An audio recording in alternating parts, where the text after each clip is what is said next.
Então Deus preservou isso, não é uma coisa inventada por homens. Inclusive, se fosse, certamente o texto seria bem diferente, né?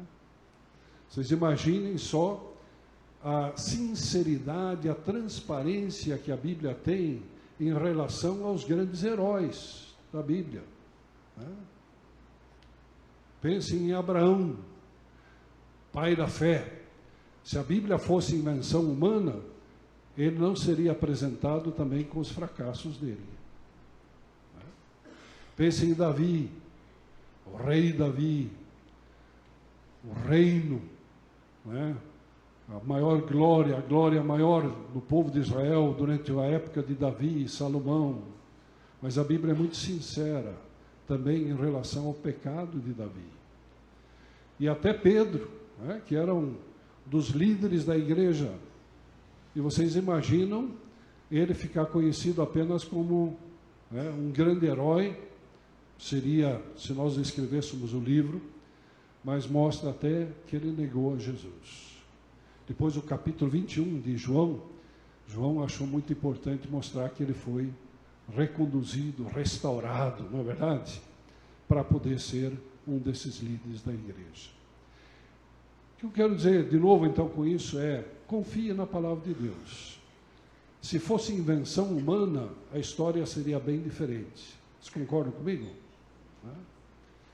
Então, o fato de que a palavra de Deus apresenta o ser humano na sua nudez, nesse sentido, de que mostra quem ele é, a sua dependência de Deus, o seu fracasso muitas vezes, mas também a restauração da parte do Senhor. Isso mostra que é uma palavra verdadeira, não é uma história inventada por homens. Próximo. Preciso correr um pouquinho aqui. Um outro aspecto é que a Bíblia é traduzível. E o que eu quero dizer com isso? Bom, na verdade, se a gente compara com outros textos sagrados, você pega o Alcorão, né? Sábado aqui nós vamos ter um pouquinho mais de ensino sobre isso. Pega o Alcorão, que é a Bíblia, entre aspas, dos muçulmanos, ela só é sagrada em árabe. Há traduções, mas o texto sagrado é só em árabe. E se você quer realmente ler o texto sagrado, você tem que aprender árabe, árabe clássico, inclusive, né? E não é fácil. Eu estudei 2 anos de árabe clássico e só sei algumas expressões, que não tem nada a ver com o Alcorão, inclusive, né? Mas a Bíblia não é assim. Nós temos várias traduções para o português, não é verdade? E todas elas são a palavra de Deus. Às vezes pode se discutir uma palavra aqui, outra ali e tal. A Bíblia está sendo traduzida, como nós vamos ver aqui, para muitos idiomas e continua sendo a palavra sagrada de Deus, as Sagradas Escrituras. Se você pega outros textos do hinduísmo, do budismo, eles são sagrados dentro do seu contexto cultural e idiomático. A palavra de Deus, ela é traduzível. Por quê? Porque Jesus, ele se encarna em qualquer cultura. A palavra de Deus, ela faz parte de todas as culturas. Ela pode se tornar viva em qualquer idioma, em qualquer cultura. E o Espírito Santo garante que ela vai falar, mesmo sendo num outro idioma que não seja os idiomas originais. Também é importante, naturalmente, dizermos que não é o papel em si que é sagrado, né? Eu sei que alguns têm usado, às vezes, a Bíblia como um amuleto. Não dorme se não colocar a Bíblia embaixo do travesseiro, né? Ou, quem sabe, a ideia de que esse livro em si, o papel aqui, que ele é mágico de alguma forma assim, né? Cuidado com isso. É a palavra de Deus, é o que esse livro contém, que é sagrado, Sagradas Escrituras. Também não podemos usar a Bíblia como um horóscopo, né? Até falamos um pouquinho sobre isso o pastor Léo falou aqui de manhã.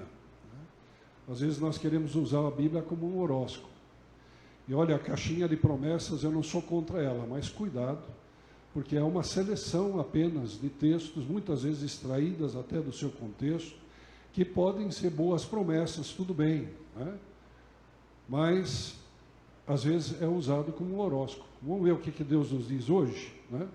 E em vez de ir para o jornal e ver lá, né, qual é o seu signo, você vai na caixinha de promessa para tirar o texto de hoje. Cuidado com isso. A Bíblia precisa ser lida como um todo. A palavra de Deus, sagrado é a palavra de Deus, revelada e vivificada. Próximo, por favor. Os idiomas, inclusive, que foram usados, vocês sabem disso, o grego koiné, o grego popular, o hebraico, o aramaico, do Antigo Testamento, não eram línguas de Deus, né? Então são línguas que vêm do céu. O grego popular, inclusive, era o que todo mundo falava, principalmente dentro do Império Romano. Era a conversa do dia a dia. Inclusive, muitas expressões que nós temos no Novo Testamento são bem, assim, do dia, né? Às vezes tem até uma outra gíria, eu diria, dentro do texto, para, quem sabe, enfatizar um certo aspecto. Então, o grego em si não é sagrado. E por isso que eu estou dizendo que ele é traduzível. Porque a língua de Deus é toda a língua, né? Inclusive, Deus está por detrás dessa criatividade, dessa expansão cultural, dessa riqueza que nós temos ao redor do mundo, de idiomas, de culturas, de costumes que nós temos, né, em todo esse universo nosso aqui, toda a Terra, desenvolvido ao longo dos anos. Mas claro que precisava ser dado dentro de um contexto concreto, para que pudesse fazer sentido para aquela época e também, naturalmente, ser traduzido para o nosso tempo. Nem o hebraico é sagrado. O hebraico não é a linguagem de Deus, né? A linguagem de Deus é português, porque Deus é brasileiro também, não é verdade? Então, precisamos ter um certo cuidado em não sacralizar aquilo que não é sagrado, em primeiro lugar. Mas entender que essa mensagem da palavra de Deus, essa revelação da palavra de Deus, que é o importante em relação a isso. A primeira tradução que foi feita para fora, do hebraico foi traduzido por grego, tem uma Bíblia chamada Septuaginta, que tem esse texto grego, que ficou muito conhecido foi a Vulgata, que é o texto em latim, e foi esse texto que era usado pela igreja, né, majoritária aqui no nosso país, até chegar, né, os protestantes, os evangélicos, trazendo a Bíblia da Reforma. Então, alguns de vocês, como eu, que já tem mais de 50 anos de idade, lembram que, não que a gente quis, quem sabe vocês iam, mas a missa era feita em latim, o texto era lido em latim, não é verdade?